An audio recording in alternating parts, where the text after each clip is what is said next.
អូខេសួស្តីបងប្អូនទាំងអស់គ្នាម្សិលមិញខ្ញុំទទួលបាន comment ពីបងប្អូនគាត់ឆាតមកផ្ទាល់បងប្អូនគាត់ចង់បានធ្វើវីដេអូបែបនេះបងប្អូនគាត់សុំព្រមអញ្ចឹងណាឬមួយក៏បង្ហាញពីរបៀបធ្វើអញ្ចឹងទៅហើយមុននេះខ្ញុំក៏បានធ្វើតេស្តបងប្អូននេះគឺគាត់ចង់បានវីដេអូប្រភេទនេះគាត់យកទៅបញ្ចូលសលេងគាត់និយាយរឿងអប់រំ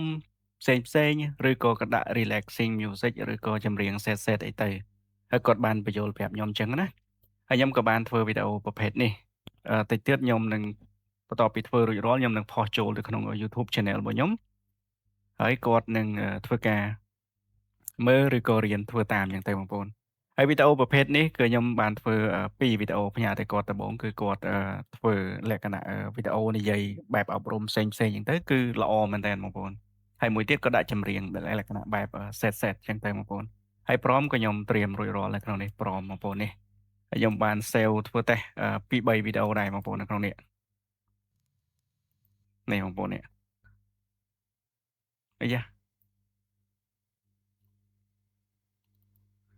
នេះបងប្អូននេះឃើញទេ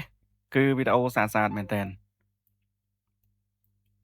នេះបងប្អូនអូខេអញ្ចឹងអ្វីដែលយើងត្រូវធ្វើដំបូងគឺយើងត្រូវមានChatGPT សិបប្រក្រកក៏បាន Google Ultra ក៏បានឬក៏ app ផ្សេងៗដែលបងប្អូនតែងតែធ្វើអញ្ចឹងណាប៉ុន្តែចំពោះខ្ញុំគឺខ្ញុំតែងតែប្រើញឹកជាងគេគឺ Super Croc ជាមួយនឹង Google Ultra បងប្អូនអូខេអញ្ចឹងនេះគឺជា prompt ដែលខ្ញុំឲ្យបងប្អូនគឺបងប្អូនគ្រាន់តែយក prompt ហ្នឹងទៅបងប្អូនតម្លាក់ចូលទៅក្នុងChatGPT បងប្អូនតម្លាក់ចូលទៅក្នុងChatGPT បែបនេះមកអូខេតម្លាក់ចូលបែបនេះមកតម្លាក់បែបហ្នឹងមកបងប្អូនឥឡូវនេះគឺវាផ្ដល់រូបឲ្យយើងតែយើងអត់ចង់បានរូបទេបងប្អូនយើងអត់ចង់បានរូបទេអញ្ចឹងគឺអ្វីដែលយើងត្រូវធ្វើគឺយើងទៅសេបែបនេះបងប្អូនគឺខ្ញុំដាក់ Google Translate បងប្អូនសិន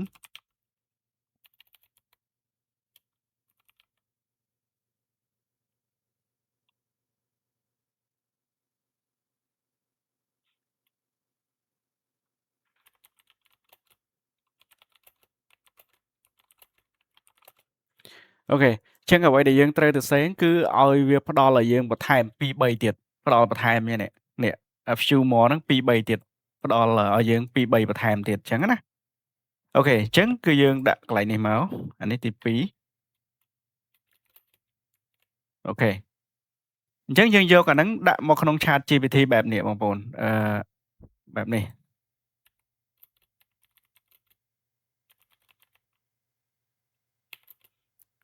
បងប្អូនមិញសរសេរខុសអញ្ចឹងមួយសារទៀតអូខេអញ្ចឹងយើងយកអាហ្នឹងមកដាក់នៅកន្លែងនេះបងប្អូនវាផលិតជារូបភាពឲ្យយើងប៉ុន្តែយើងអត់ចង់បានរូបភាពទេយើងចង់បានជា prompt បងប្អូនចង់បានជា prompt កន្លែងនេះគឺយើងប្រាប់វាថាយើងត្រូវការ prompt 2-3ទៀតអញ្ចឹងវាឲ្យ prompt របស់យើងមកទី1ហ្នឹងអីគេបងប្អូន prompt ទី1ហ្នឹងបងប្អូនយកមកបកប្រែមកក៏បានដែរចង់និយាយថា prompt ទី1វាឲ្យយើងជាលក្ខណៈអីគេបងប្អូននេះកន្លែងនេះគឺភ្លើងឆេះព្រៃតិចៗភ្លើងឆេះព្រៃមិនមែនឆេះព្រៃបងប្អូនអាភ្លើងចេះនេះបែបវាចេញបែបនេះនេះតែវាប្រែខុសបងប្អូននេះកន្លែងនេះអញ្ចឹងណាអូខេអញ្ចឹងបងប្អូនមើលទី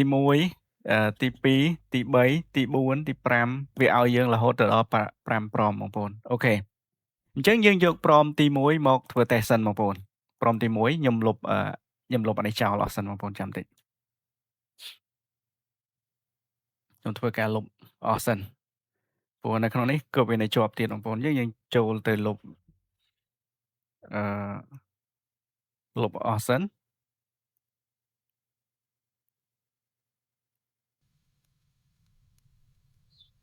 ភាគច្រើនខ្ញុំអត់សូវទុកទេបងប្អូនធ្វើហើយគឺខ្ញុំលុបចោលដោយសារវីដេអូខ្ញុំសេវរួចរាល់អញ្ចឹងខ្ជិលទុកឲ្យវាធ្ងន់ធ្វើឲ្យលុបចោលមិនថានៅ Google Ultra មិនថានៅ ChatGPT ទម្លាប់ខ្ញុំគឺខ្ញុំធ្វើហើយខ្ញុំលុបដោយសារខ្ញុំធ្វើគឺខ្ញុំសេវទុកធ្វើហើយខ្ញុំសេវទុករួចរាល់មួយដុំនៅពេលដែលវាមានបញ្ហា account ខូច ChatGPT ខូចក៏អត់ប៉ះពាល់ដល់យើងដែរបងប្អូនអូខេឥឡូវនេះបងប្អូននឹងធ្វើការដាក់ prompt អញ្ចឹងបងប្អូនចង់បានទំហំបែបណានេះអាស្រ័យទៅលើបងប្អូនទេបងប្អូនចង់បានទំហំ16:9ទំហំ YouTube ក៏បានទំហំអីក៏បានដែរឧទាហរណ៍ឥឡូវខ្ញុំដាក់ទំហំធំចុះខ្ញុំធ្វើការផលិតជារូបភាពសិនដំបូងអូខេអានេះនៅលើ Super Croc ហ្នឹងបងប្អូនអញ្ចឹងបើសិនជាយើងចង់បានវីដេអូឲ្យវាអឺធ្វើជាវីដេអូឲ្យយើងសរសេរបែបនេះមកអូខេ បែបនេះមកបងប្អូននេះយើងចង់បានវីដេអូព្រមអូខេអញ្ចឹងយើងគ្រាន់តែ enter វាបែបនេះមកវានឹងផលិតជាវីដេអូឲ្យយើងហើយវីដេអូអូខេនេះវីដេអូទី1មិញទី1រហូតដល់5បងប្អូនទី1ទី2ទី5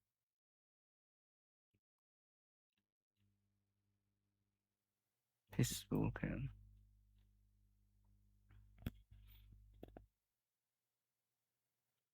ហើយយើងបញ្ជាក់អូខេចាំតិចបងប្អូនឥឡូវនេះវីដេអូយើងបានដើររួចរាល់ហើយរូបភាពដើររួចរាល់បងប្អូននេះអញ្ចឹងបើសិនជាបងប្អូនពេញចិត្តរូបភាពមួយណាបងប្អូនយករូបភាពហ្នឹងទៅធ្វើជាវីដេអូទៅឥឡូវឧទាហរណ៍ថាខ្ញុំពេញចិត្តរូបភាពមួយនេះបងប្អូនហើយខ្ញុំចុចលើរូបភាពហ្នឹងហើយចុចកន្លែងវីដេអូកន្លែងនេះបងប្អូនកន្លែងវីដេអូយើងទៅយកវីដេអូព្រមមកយើងមកបងប្អូននេះវីដេអូព្រមមកយើងទី1អានេះគឺជាវីដេអូព្រមមកយើងទី1បងប្អូនអូខេអញ្ចឹងយើងយកវីដេអូព្រមហ្នឹងមកយកមកដាក់នៅក្នុង Super Crock របស់យើងបែបនេះបងប្អូនហើយយើងធ្វើការចុចទៅបងប្អូនអានេះទី1អូខេហើយបើសិនជាយើងចង់ផលិតបន្តទៀតទី2បងប្អូនយកទី2មកអានេះគឺជាទី2បងប្អូនយើងចូលមកកាន់ Super Crock ហើយយើងផលិតជារូបភាពបន្តទៀតបងប្អូនផលិតជារូបភាពអញ្ចឹងបើសិនជារូបភាពនឹងវាដើរចប់រួចរាល់បងប្អូនចូលទៅយកព្រមវីដេអូទី2ទៀតមកនេះគឺជាព្រមវីដេអូទី2អូខេព្រមវីដេអូទី2យើងចូលមកកាន់ Super Crock បងប្អូនមើលរូបភាពមួយណាដែលបងប្អូនពេញចិត្តបងប្អូនបើកវាបែបនេះមកចុចលើ keyboard សញ្ញាព្រួញបងប្អូនចុចបែបនេះមកនេះឃើញទេអញ្ចឹងទាំងអស់វាមាន4 1 2 3 4អញ្ចឹងបើសិនជាបងប្អូនពេញចិត្តរូបមួយណាឬក៏ឃើញរូបមួយណាដែលស្អាតអញ្ចឹងបងប្អូនយកវាទៅអញ្ចឹងខ្ញុំមើលទៅវាស្រដៀងគ្នាអញ្ចឹងទៅបងប្អូនអឺយករូបភាពមួយនេះចុះបងប្អូនយកភាពមួយហ្នឹងយើងដាក់វីដេអូចូលបងប្អូនដាក់វីដេអូចូលទៅអូខេអញ្ចឹងបន្ទាប់មកបងប្អូនមើលខាងលើនេះខាងលើវាដើរជាវីដេអូរួចរាល់ហើយបងប្អូនឃើញទេនេះវាដើរជាវីដេអូរួចរាល់ហើយចឹងបើសិនជាបងប្អូនចង់បានស្អាតជាងនឹងឬក៏វីដេអូផ្សេងជាងហ្នឹងបងប្អូនមានរូបភាពបងប្អូនចូលមកកាន់ ChatGPT បែបហ្នឹងមានរូបភាពផ្សេងណានេះដូចជារូបភាពដែលខ្ញុំបានធ្វើនេះបងប្អូននេះនេះរូបភាពចែកបើសិនជាបងប្អូនចង់បានរូបភាពបែបហ្នឹងបងប្អូននេះគឺយើងអាចធ្វើបានដែរគឺយើងគ្រាន់តែយករូបភាពហ្នឹងមកដាក់បងប្អូនយករូបភាពហ្នឹងមកដាក់មកនេះរូបភាពហ្នឹងហើយបងប្អូនសរសេរចេះទី3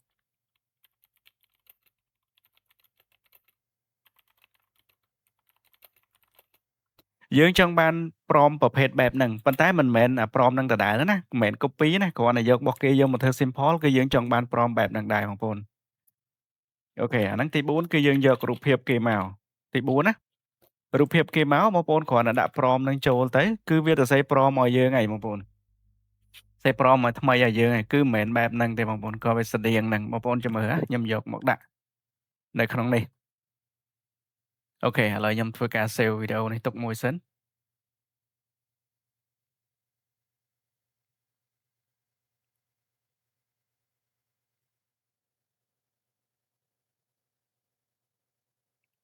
អូខេ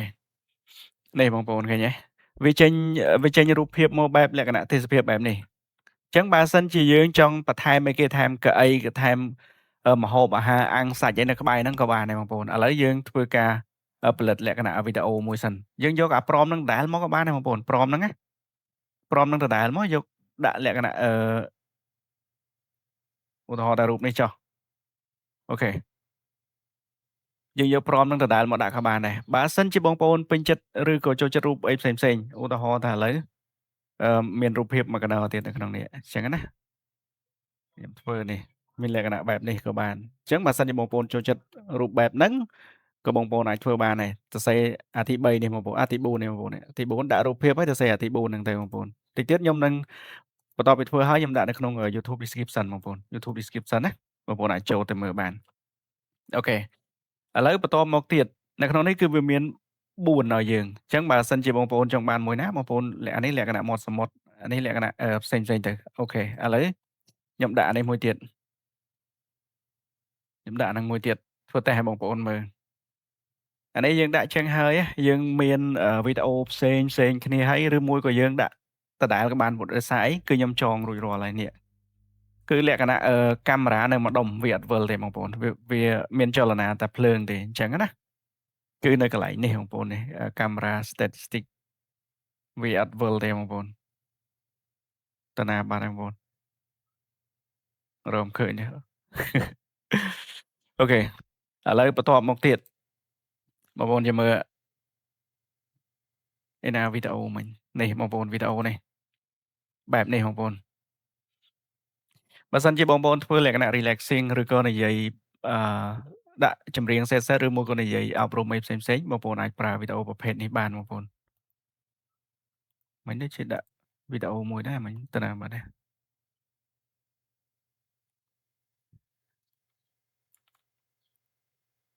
អូខេឥឡូវនេះបើសិនជាយើងចង់បានរូបផ្សេងទៀតយើងចង់បានរូបផ្សេងឧទាហរណ៍ថាឥឡូវរូបប្រភេទនេះបងប្អូនប្រភេទបែបនេះប្រភេទបែបនេះបងប្អូនអញ្ចឹងយើងចុចទៅលើរូបហ្នឹងមកយើងទៅយកអាទី3ហើយយើងយកអាទី4នេះបងប្អូនយកអាទី4ហ្នឹងមកដដែលមកយើងដាក់នឹងដដែលមកគឺវាផលិតប្រភេទហ្នឹងឲ្យយើងប៉ុន្តែវាអត់ឲ្យជាន់គ្នាជាមួយគេទេបងប្អូនអត់ឲ្យជាន់គេទេអានេះបើសិនជាយើងអត់សូវមានគំនិតក្នុងការសរសេរឬក៏អត់មាន idea ផ្សេងៗបងប្អូនអាចធ្វើបែបហ្នឹងបានអញ្ចឹងយើង copy អាទី1មកគឺវាអត់ឲ្យជាន់របស់ដើមមកគេទេអានេះនេះបែបនេះបងប្អូននេះចាំមើលណាអានេះរូបទី1បងប្អូនមើលទី1ដែលយើងធ្វើទី1រូបដើមគេគឺប្រភេទបែបមានកែវនៅពេលដែលយើងផលិតចេញមកនេះគឺអត់មានកែវទេបងប្អូនឃើញទេគឺប្រភេទបែបនេះហើយអានេះគឺជារូបដើមរបស់គេទៅណាបាទបងប្អូនអានេះគឺជារូបដើមរបស់គេគឺបែបនេះបងប្អូនបែបនេះហើយនៅពេលដែលយើងផលិតចេញមកបងប្អូនមើលគឺផលិតចេញមកគឺបែបនេះឃើញទេបងប្អូននេះគឺផលិតចេញមកបែបនេះបើសិនជាយើងចង់ឲ្យអាហ្នឹងคล้ายទៅជាផ្ទះខ្ទមឬមួយក៏អីផ្សេងៗបងប្អូនអាចធ្វើបានឥឡូវខ្ញុំយកប្រមហ្នឹងមកដដែលប្រមទី1នេះអូខេប្រមទី1ខ្ញុំសរសេរបែបនេះប្រមទី1ខ្ញុំដាក់ខ្ញុំសរសេរបងប្អូនមើលសិន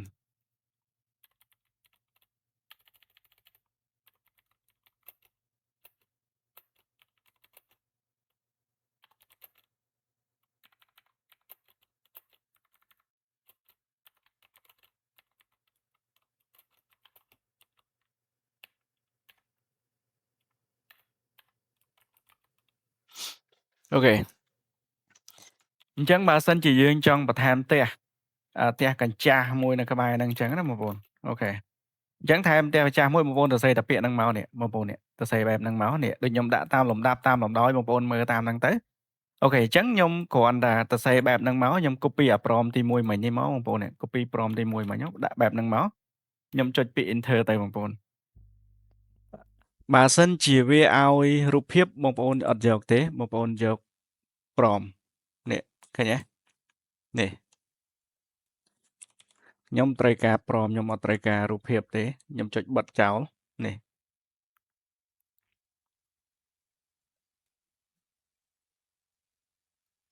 ចុចបិទចោលមកចុចបិទនៅប្រឹងដើរទេណា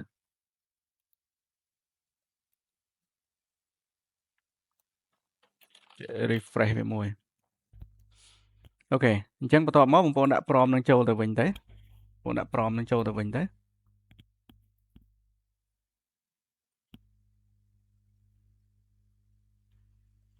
អូទៅបាត់ហើយបងប្អូនអូនៅតានៅអូខេនៅនេះឥឡូវវាឲ្យប្រមមកយើងហើយបងប្អូនយើងយកប្រមនឹងទៅដាក់មួយសារទៀតអានេះច្រឡំបិទចោលសិនណាអូខេឥឡូវបងប្អូនចាំមើលទាំងអស់គ្នារូបភាពដើមរបស់យើងគឺរូបភាពបែបនេះបងប្អូននេះគឺមានឡានមានអីនេះឥឡូវគ្រាន់តែយើងឲ្យវាបន្ថែមផ្ទះចាស់មួយផ្ទះចាស់ក្បែរហ្នឹងបងប្អូននេះមានផ្ទះចាស់បងប្អូនអញ្ចឹងបងប្អូនចង់បន្ថែមអីក៏បានថែមអីក៏បានបងប្អូនចង់លុបឡាននឹងចោលក៏បានដែរចង់លុបឡានឬដាក់ផ្ទះចាស់អីចឹងទៅហើយបើសិនជាចង់មានអ្នកអង្គុយក្បែរហ្នឹងបងប្អូនអាចសរសេរបានមានអ្នកអង្គុយក្បែរហ្នឹងអញ្ចឹងណាអូខេហើយខ្ញុំបើសិនជាខ្ញុំចង់ឲ្យរូបភាពហ្នឹងទៅជាវីដេអូអូខេអញ្ចឹងខ្ញុំគ្រាន់តែចុចនៅលើវីដេអូតម្លាក់ព្រមចូលគ្រាន់តែចុចទៅលើរូបភាពហ្នឹងមកតម្លាក់ព្រមចូលទៅបងប្អូន អូខេហើយមួយទៀតបើសិនជាយើងចង់លុបឡានចេញបងប្អូនកន្លែងនេះបងប្អូនសរសេរមក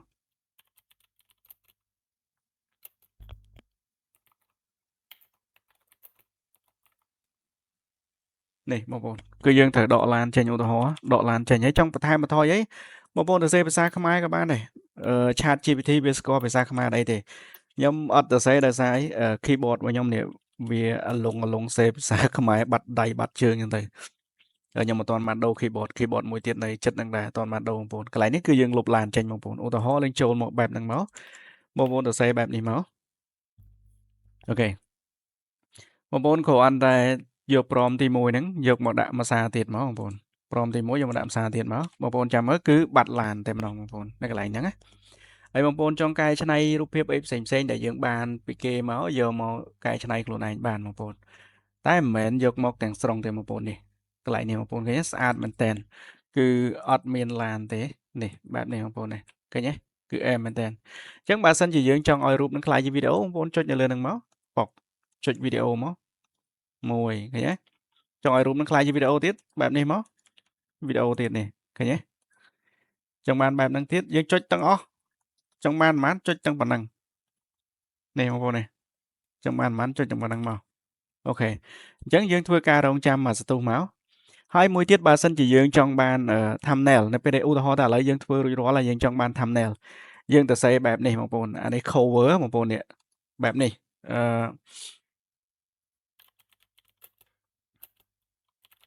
យើងធ្វើវីដេអូរួចរាល់យើងត្រូវការធ្វើ thumbnail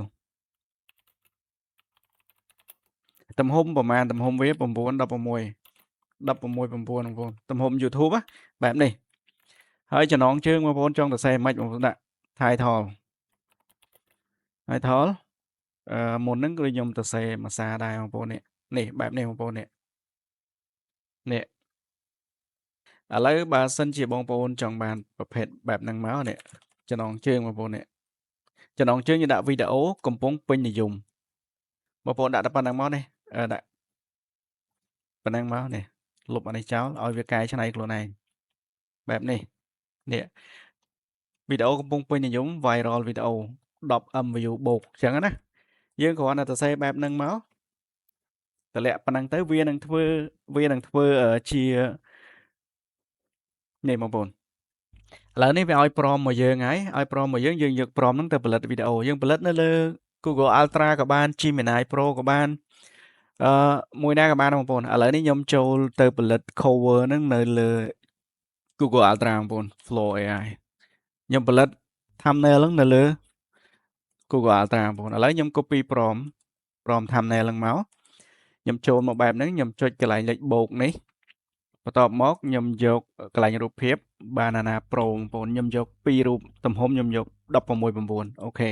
អាហ្នឹងបន្ទាប់ពីយើងធ្វើវីដេអូនេះរួចរាល់បងប្អូនវីដេអូបើសិនជាវីដេអូយើង short យើងត្រូវធ្វើ thumbnail short ដែរនេះខ្ញុំធ្វើវីដេអូលក្ខណៈទំហំធំបង្ហាញបងប្អូនអញ្ចឹងបងប្អូនធ្វើការរងចាំបន្តិចដើម្បីឲ្យវាផលិតជាប្រមមកយើងឥឡូវ Gemini Pro ក៏បងប្អូនអាចធ្វើបានឥឡូវឧទាហរណ៍ខ្ញុំចូលមក Gemini Pro Gemini Pro បែបនេះបងប្អូនហើយខ្ញុំទៅសេពាក្យ Gemini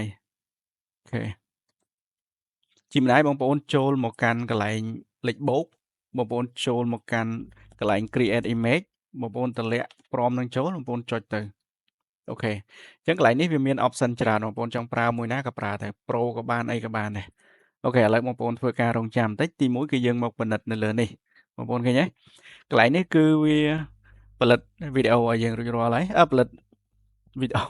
ផលិត thumbnail បងប្អូនឃើញបើអត់ស្អាតបងប្អូនអាចកែឲ្យវាបដូរដាក់អក្សរមកកន្លែងនេះវិញអក្សរតែកន្លែងនេះទេអក្សរនេះមកនៅទៅនេះអក្សរនេះមកនៅទៅនេះឧទាហរណ៍អញ្ចឹងណាយើងធ្វើបានឥឡូវយើងរងចាំ Gemini មួយទៀតសិននេះបងប្អូនឃើញទេអូខេអញ្ចឹងយើងចង់បានអក្សរខ្មែរនៅកន្លែងណាឧទាហរណ៍ខ្ញុំចុចបងប្អូនមានអី screenshot បងប្អូន screenshot ទៅឥឡូវយើងចង់បានអក្សរខ្មែរនៅកន្លែងនេះអូខេយើងគូសមកឧទាហរណ៍ណាហើយអក្សរអង់គ្លេសយើងចង់បាននៅកន្លែងនេះកន្លែងហ្នឹងមកបងប្អូនដូរទីតាំងមកវាឬមួយក៏យើងចង់បានមកទំហំពេញដែរក៏បានដែរឧទាហរណ៍ឥឡូវឧទាហរណ៍សិនយើងចង់បានអក្សរខ្មែរនៅកន្លែងនេះ Tầmនេះមកអក្សរខ្មែរអក្សរអង់គ្លេសចង់បានកន្លែងនេះហ៎នេះសេមកខ្មែរ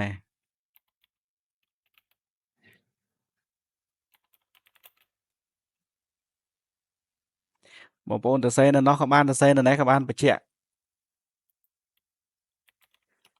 អានេះខ្ញុំគ្រាន់តែធ្វើកាត់ទេអូខេអញ្ចឹងនៅពេលដែលយើងធ្វើបែបហ្នឹងហើយយើងចូលមកកាន់បែបនេះកាន់បែបហ្នឹងណាបងប្អូនទៅសេលក្ខណៈបែបនេះ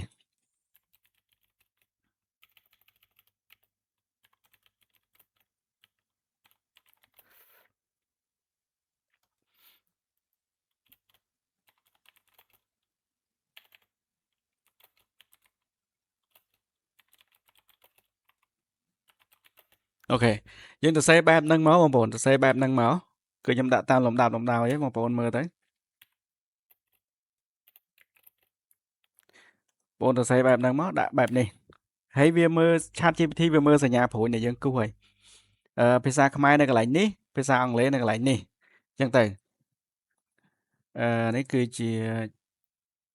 Google Ultra គឺជា Gemini Pro បងប្អូនគឺយើងផលិត Gemini Pro ហើយនៅកន្លែងនេះ Google Ultra បងប្អូនអញ្ចឹងយើងធ្វើការលុបវាសិនអូខេ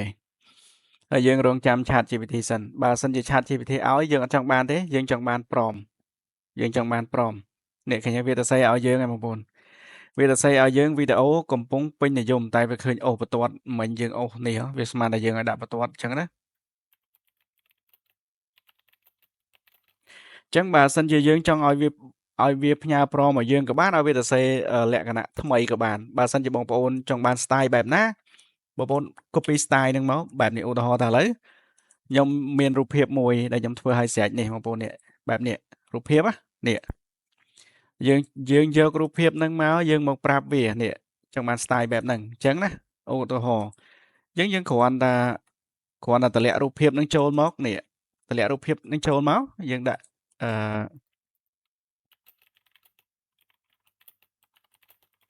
យើងចង់បាន style បែបហ្នឹងអូខេយើងចង់បាន style បែបហ្នឹងទី8យើងចង់បាន style បែបហ្នឹងហើយចំណងជើងយើងទៅសេមិនខ្លះមិញបងប្អូននេះអឺចំណាបាត់បងប្អូនចាំមើលតិចនេះបងប្អូនចំណងជើងរបស់យើងនេះហើយយើងដាក់មក title គឺជាចំណងជើងបងប្អូនហ្នឹងចំណងជើងវីដេអូកំពុងពេញនិយមអញ្ចឹងទៅនេះបងប្អូនអូខេអញ្ចឹងយើងគ្រាន់តែទៅសេបែប style បែបហ្នឹងណាយើងចុចបែបហ្នឹងមកនេះយើងចង់បាន style បែបហ្នឹង style នេះដូចខ្ញុំដាក់ខាងក្រោមគេនេះបងប្អូននេះ style នេះអូខេខ្ញុំដាក់ខាងក្រោមគេហ្នឹងអញ្ចឹងវាឲ្យព្រមមកយើងបងប្អូននេះឲ្យព្រមមកយើងយកព្រមយើងយកព្រមទៅហើយបើសិនជាយើងចង់បានរូបភាពយើងដាក់មកអូខេចង់បានរូបភាពដាក់បែបហ្នឹងមួយផលិតរូបភាពឲ្យយើងប៉ុន្តែយើងយកអាព្រមនេះមកផលិតរូបភាពនៅនេះសាកមើលទៀតបងប្អូនអញ្ចឹងណាយើងផលិតទាំងពីរកន្លែងនេះមកអូខេយើងផលិតធ្វើតេស្តមើលថាមួយណាស្អាតជាងយើងយកមួយហ្នឹងទី1គឺវាផលិតនៅលើ ChatGPT ទី2យើងយកព្រមមកផលិតនៅលើ Google Ultra ទី3គឺយើងផលិតនៅលើ Gemini បងប្អូនបែបហ្នឹងណាឥឡូវបងប្អូនរងចាំបន្តិចទៅនេះបងប្អូនអានេះគឺជាវីដេអូដែលវាផលិតដោយ Gemini Pro បងប្អូនកន្លែងនេះនេះគឺវាផលិតដោយ Gemini Pro ទី1ហើយទី2នេះគឺអត់ទាន់ដើររួចទេទី3 ChatGPT គឺវាដើររួចហើយនេះបងប្អូនគឺស្អាតមែនតើនេះបងប្អូនវីដេអូកំពុងពេញនិយមឃើញទេអញ្ចឹងយើងសេវទុកមកមួយណាស្អាតយើងធ្វើមួយហ្នឹងមកបងប្អូននេះមួយណាស្អាតយើងយកមួយហ្នឹងប៉ុន្តែខ្ញុំធ្វើឲ្យមុននេះមួយនេះមួយនេះគឺវាស្អាតដែរបងប្អូនអញ្ចឹងណាមួយណាស្អាតបងប្អូនយកមួយហ្នឹងទៅអូខេអញ្ចឹងបន្ទាប់មកបងប្អូនចូលទៅមើលGoogle Ultra របស់យើងគឺបាន99%បងប្អូន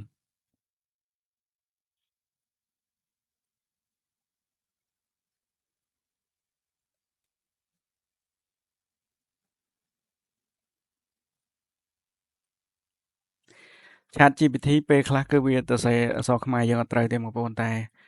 ថ្ងៃនេះដឹងមិនវាសរសេរវីដេអូគ្រប់នេះសរសេរត្រូវទាំងអស់ប៉ុន្មានថ្ងៃនេះខ្ញុំធ្វើអត់ត្រូវទេខ្ញុំភាគច្រើនខ្ញុំយកមកធ្វើនៅលើ Gemini Pro បងប្អូន Gemini Pro គឺវាសរសេរអក្សរខ្មែរត្រូវបងប្អូនតែ style វាអត់សូវល្អដូច ChatGPT ទេ ChatGPT style វាធ្វើឲ្យយើងល្អនេះបងប្អូនគឺធ្វើស្អាតនេះបងប្អូនអានេះគឺជាGoogle Ultra គឺវាឲ្យយើងពីរទម្រង់ទី1អក្សរកោងទី2អក្សរត្រង់បែបនេះបងប្អូនឃើញទេវាគ្រាន់បើមួយយ៉ាងដែរគឺthumbnail cover ដែលយើងវីដេអូរបស់យើងគឺនិយាយអំពីការផលិតរៀនធ្វើភ្លើងបែបនេះហើយវាដាក់ភ្លើងមកវាដាក់អក្សរឲ្យយើងនៅលើហ្នឹងមួយ set ស្អាតបែបនេះឃើញទេហើយយើងប្រៀបធៀបជាមួយGemini មួយ ChatGPT បងប្អូននេះគឺជា ChatGPT វារៀបចំមកយើងហើយបងប្អូនចូលទៅមើល Google Ultra ក៏វារៀបចំមកយើងបែបនេះឃើញបងប្អូននេះអញ្ចឹង ChatGPT នៅស្អាតដដែលតែគ្រាន់ថាវាគ្រាន់បើជាងយើង design តិចតួចបងប្អូននេះបងប្អូនចាំមើលណានេះ stroke របស់វាអានេះស្អាតជាងខាងក្រោមជំហានមានគេហៅ stroke បងប្អូន stroke